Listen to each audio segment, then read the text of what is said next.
اب اگر آپ اس پہ بھی دیکھیں تو کانگریس کی ایک ہوتی ہے اس میں باقاعدہ طور پہ ایک شک کہہ لیجئے کہ جس پہ کانگریس اس کو ریوزٹ کر سکتی ہے، ریویو کر سکتی ہے ایسی کسی بھی منظوری کو.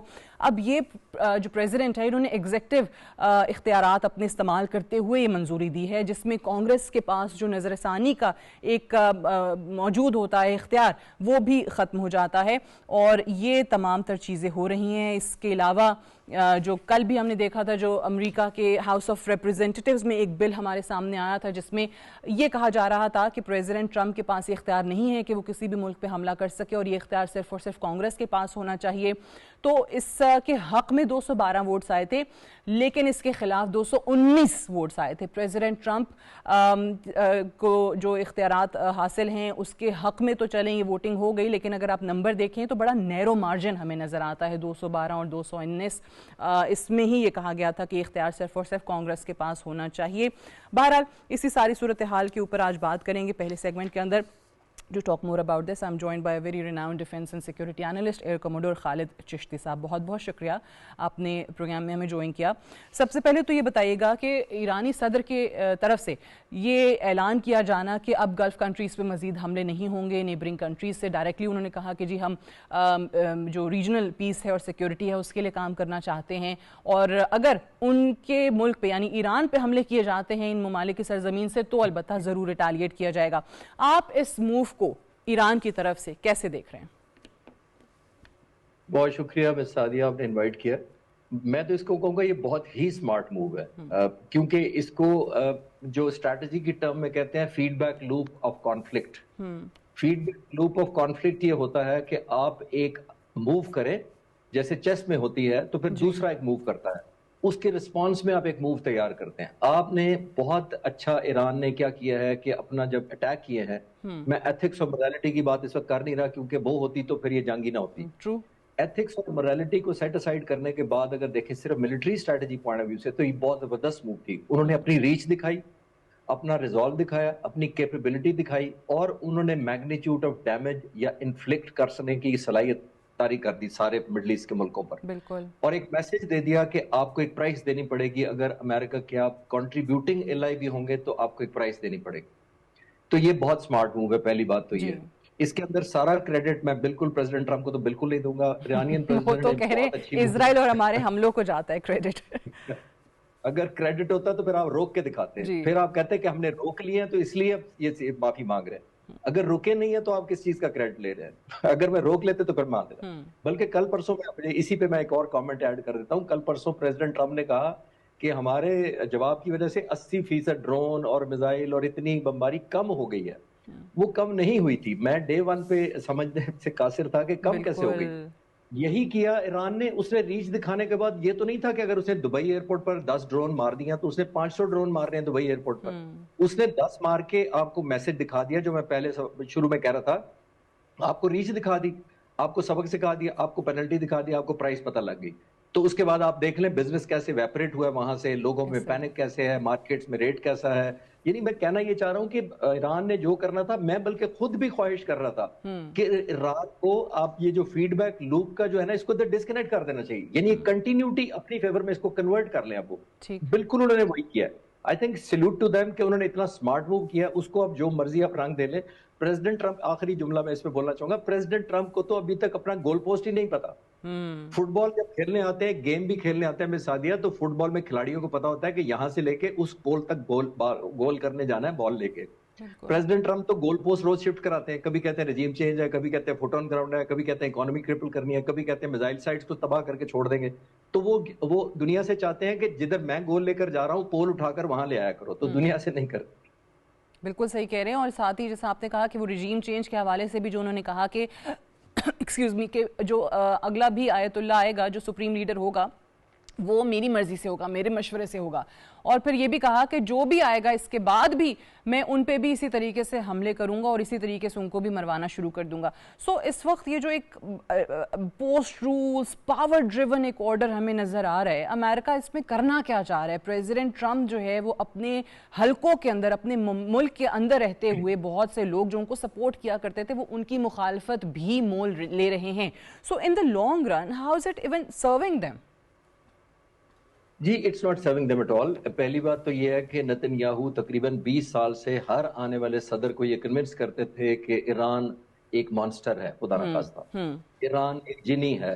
یہ بالکل وہی سین ہے جو صدام حسین کے زمانے میں صدام حسین کو جنی کہا جاتا تھا. کولن پاول نے اپنی کانگریس کے اندر چھوٹی سی شیشی پکڑ کے لہرائی تھی اور کہا تھا کہ صدام حسین کے پاس نیوکلیئر بایولوجیکل ویپن ہے, 40 منٹ میں ان کا جو میزائل ہے یہ کروز بلسٹک ہے, وہ 40 منٹ میں واشنگٹن پہنچ سکتا ہے. اور آئیے سب حملہ آور ہوتے ہیں. تو سارے نیٹو کو اکٹھا کیا, 2 ہفتے ٹنیج پہ کی ان کے ملینز آف پاؤنڈز, اور اس کے بعد کہا کہ جناب صدام حسین سے ہمیں ملا کچھ نہیں ہے. بالکل وہی پکچر نظر آ رہی ہے. اور انٹرسٹنگلی میں ایک اور بھی ہسٹری کو لنک کرنا چاہوں گا.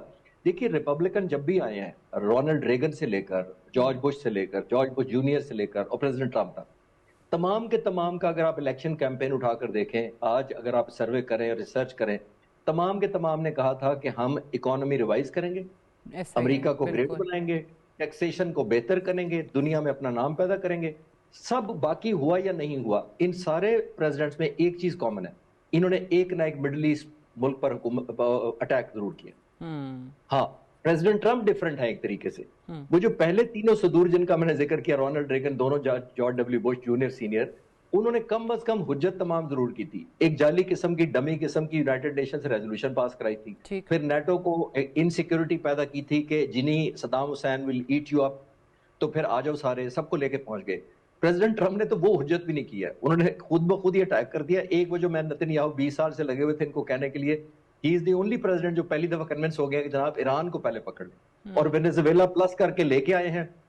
وہ پتہ نہیں کتنا مائنس ہو چکا ہے, وہ تو آبویسلی میں اکثر کہتا ہوتا ہوں کہ پریزیڈنٹ ٹرمپ نے سوچا تھا کہ اٹ ول بی LCL کو میں کہتا ہوں لو کاسٹ لیگیسی, تو لو کاسٹ لیگیسی نہیں ہوئی, یہ ویری ایکسپینسو لیگیسی یہ چھوڑ کے جائیں گے, بیکاز اس کے اندر صرف قیمت امریکہ نہیں دے رہا, اسرائیل نہیں دے رہا, پوری دنیا اور مڈل ایسٹ بھی دے رہا ہے. And he is the only president جو مسل ٹیکنالوجی جو ایران کی ہے اس کے خلاف بھی بات کرنے لگ گئے. ادروائز نیتن یاہو نے ماضی کے پریزیڈنٹس کو بھی بڑی کنونس کرنے کی کوشش کی تھی. Every president used to talk about their nuclear power, but کسی نے مسل ٹیکنالوجی پہ اس طریقے سے بات نہیں کی تھی جیسے پریزیڈنٹ ٹرمپ کر رہے ہیں. یہ فرمائیے گا کہ ابھی پھر اوبیسلی پاکستان کی طرف سے بھی کوشش, جو ایک ملاقات ہوئی ہے اس پہ پاکستان کا بھی موقف آیا ہے, انڈونیشیا بھی, تمام ہی گلف کنٹریز اوبیسلی یہ اس پہ بات کر رہے ہیں کہ یہ معاملہ رکنا چاہیے. لیکن فی الحال ایسے کوئی سائنز یا انڈیکیشنز نظر نہیں آ رہی کہ جس سے یہ نہ لگتا ہو کہ یہ جنگ طوالت کی طرف نہیں جائے گی. اسٹریٹ آف ہارموز جو ہے وہ بند ہے, پاکستان پہ بھی پوری دنیا کی اکانومی کی طرح اس کے اثرات آئے ہیں. کل ہی ہم نے دیکھا ہے کہ ہمارے ملک میں ڈیزل اور پیٹرول جو ہے وہ اسلام آباد میں لائنیں لگی ہوئی تھیں, اور اوبیسلی باقی سٹیز کے اندر بھی یہی حال ہوگا, 55 روپے بڑھا دیا گیا. سو یہ بتائیے کہ یہ پریزیڈنٹ ٹرمپ کا کہنا کہ اسٹریٹ آف ہارموز میں ہم اپنے نیوی کے اسکارٹس جو ہیں وہ ان شپس کو فراہم کریں گے, اور حکم جاری کر دیا کہ تمام جو انشورنس کی کمپنیز ہیں وہ ان جہازوں کو انشورنس دیں, یہ کیا ایک پریکٹیکل سٹیپ ہوگا ان کے لیے؟ از اٹ ایون ڈویبل؟ کیونکہ ایران نے تو کہا ہے کہ اگر ہمت ہے تو آپ کر کے دکھائیں اپنے بحری جہاز تعینات ان باقی آئل ٹینکرز کی حفاظت کے لیے. امریکن انرجی منسٹر نے کل کہا ہے کہ تمام جو شپنگ کمپنیاں ہیں ہمارے انسینٹیو کو قبول نہیں کر رہی جو ہم دے رہے ہیں. 2 طرح کے انسینٹیو دے رہا ہے امریکہ اس وقت, کیونکہ امریکن پریزیڈنٹ کو پتا ہے کہ آئل پرائسز اگر ایک لمٹ سے زیادہ اسکلیٹ کر گئیں تو بہت زیادہ ان کے لیے مڈ ٹرم الیکشن بھی اور سیکنڈ ٹرم تو آلموسٹ, یا اگلی جس کی ان کی حکومت آنی ہے میرا خیال بہت زیادہ ڈیمیج ہوگا ان کا. پہلی بات یہ, اور پبلک اوپینین بہت زیادہ خلاف ہو جائے گی. ان کے انرجی منسٹر جب کہہ رہے ہیں کہ ہماری کوئی انسینٹیو لینے کو تیار نہیں ہے, تو پھر آپ کا روپ کون سا چل رہا ہے؟ میں آپ کو کوئکلی چھوٹی سی ایک نیول ٹرم بتا دیتا ہوں, بہتر انڈرسٹینڈ کر پائیں گے. نیول ٹرم میں جب پانی کے کنٹرول کو کہا جاتا ہے 2 کیٹیگریز ہوتی ہیں, ایک ہوتا ہے سی ڈینائل اور ایک ہوتا ہے سی کنٹرول.